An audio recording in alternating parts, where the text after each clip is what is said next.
Il renversa une bouteille de poison, priant pour que les vautours ne dévorent pas le corps de son fils. Mais, peu après son départ, un vautour se posa sur le garçon et le piqua violemment. La douleur réveilla l'enfant. Il projeta le rapace dans l'abîme. À ce moment-là, il s'aperçut qu'il était coincé sur la falaise. Il cria désespérément son père, mais ne reçut aucune réponse.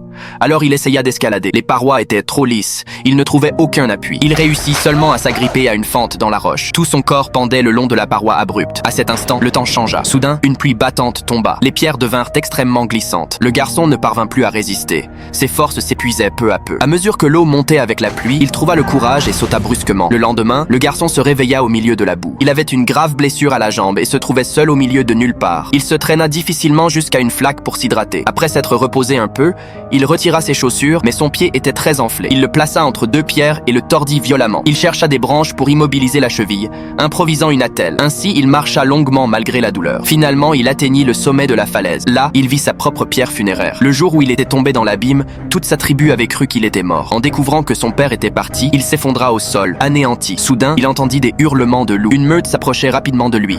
Il dut reculer. Les loups le poursuivaient sans relâche. Il tenta de grimper à un arbre pour se cacher, mais un loup mordit sa jambe. Il dégaina son poignard et le planta dans le loup. La crise se calma temporairement. Cependant, les loups continuèrent de rôder dans la zone, jusqu'à ce qu'à l'aube ils se dispersent. Seul resta le loup blessé. Le garçon fabriqua une lance avec un morceau de bois. Il s'approcha lentement du loup, leva la lance, prêt à attaquer. Mais le loup ouvrit les yeux. Après une douloureuse lutte intérieure, il renonça à l'idée. Quand le garçon tenta de le toucher, le loup montra l'écrou. Alors il prit une corde et lia la gueule du loup pour l'empêcher de mordre. Il porta l'animal jusqu'à un lac et nettoya sa blessure. Ensuite, ils s'abritèrent ensemble dans une grotte. Après un temps de récupération, le garçon décida de retourner à la tribu. Avant de partir, il fit ses adieux au loup. Mais lorsqu'il commença le chemin du retour, l'animal le suivit toujours à ses côtés. Peu importe combien de fois le garçon tenta de l'éloigner, il ne partit jamais. Alors ils décidèrent de voyager ensemble.